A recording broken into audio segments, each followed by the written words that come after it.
Aujourd'hui avec nous, Hakim Demora. Hakim Demora est directeur digital et e-commerce chez Auchan Retail, après en avoir été directeur marketing.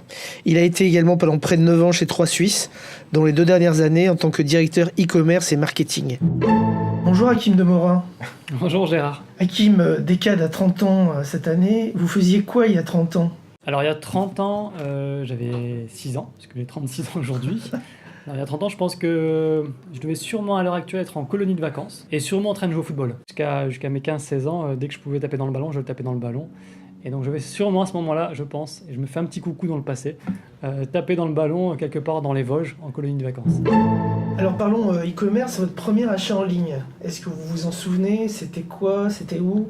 Alors je m'en souviens, alors je ne suis pas non plus un précurseur moi dans la partie comportement en ligne. Je pense que ça doit être autour de 2004-2005. Et c'était sûrement du matériel informatique. Parce que mon premier site de référence côté e-commerce c'était Top Achat. Et je pense que alors, ça devrait soit être une alimentation ou un processeur. Historiquement, j'ai vraiment essayé d'appréhender le digital en tant que consommateur. Et c'est ça qui m'a donné un petit peu le goût de m'y intéresser un peu plus, jusqu'à en faire mon métier à partir de 2006 chez 3 Suisses. Alors aujourd'hui, quand vous êtes sur un site e-commerce, qu'est-ce que vous appréciez le plus en général ? Et à contrario, qu'est-ce qui vous agace le plus ? Ce qui est le plus difficile à faire, c'est de faire un site qui soit simple et qui s'efface en fait au profit du produit ou de l'expérience client. Donc moi, ce qui m'intéresse le plus, c'est quand on arrive sur un site sur lequel au final on ne réfléchit pas en tant que tel sur la façon de devoir utiliser le site, mais derrière sur lequel on peut vraiment avoir cette notion d'expérience produit. Et aujourd'hui, je pense que le principal atout aujourd'hui d'une activité e-commerce, c'est de ne pas oublier en fait qu'on vend des produits à des clients ou des services à des clients et que tout ce qu'il y a autour, c'est uniquement du moyen. Et donc cette capacité en fait à toucher rapidement la finalité pour le client, c'est quelque chose qui aujourd'hui est au cœur de nos préoccupations, mais qui est extrêmement difficile à réaliser. Et on a toujours cette capacité à tomber dans un travers qui est de dire comment on rajoute ça, et à retrouver éventuellement des complexités qui font qu'en termes d'approche professionnelle, on trouve des justifications, mais qui du côté client apportent peu de création de valeur. Au cours des 30 dernières années, le commerce en général et le commerce en ligne en particulier ont beaucoup évolué. Quelles sont les évolutions que vous trouvez les plus marquantes ? Les évolutions, elles sont principalement sur les techniques. On disait le commerce, ça reste le commerce. On reste quand même à devoir adresser des clients, à connaître des clients. Après, aujourd'hui, en effet, la technologie en tant que telle a permis d'accélérer sur certains sujets, avec à la fois des bons côtés et des mauvais côtés. Je pense que le vrai enjeu là, qu'on a en ce moment, c'est vraiment essayer d'identifier quelles sont vraiment ces capacités à créer de la valeur, puisqu'aujourd'hui on est quand même sur des modèles globalement qui sont assez bouleversés. Et dans la partie, on va dire, économique, on est quand même censé faire de plus en plus de choix. Et cette notion de choix, elle est vraiment corrélée à cette capacité à se dire aujourd'hui qu'est-ce que je garde et qu'est-ce que je ne garde pas. Donc je pense qu'aujourd'hui le commerce en soi, si on le prend de manière très globale, il reste ce qu'il est entre des clients et des produits.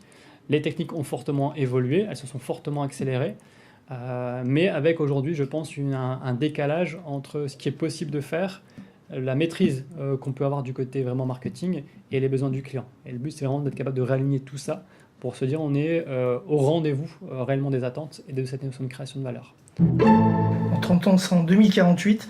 Vous l'imaginez comment le commerce et l'e-commerce ? Après, je pense que la principale tendance qui va structurer le commerce, mais aussi un peu tout ce qu'on va pouvoir vivre, c'est justement les évolutions sociétales. Parce qu'aujourd'hui, on est dans un monde, alors je ne vais pas dire qui arrive à ses limites, mais dans lequel il y a beaucoup de remises en question. Et lorsqu'on parle de consommation, quand on parle aussi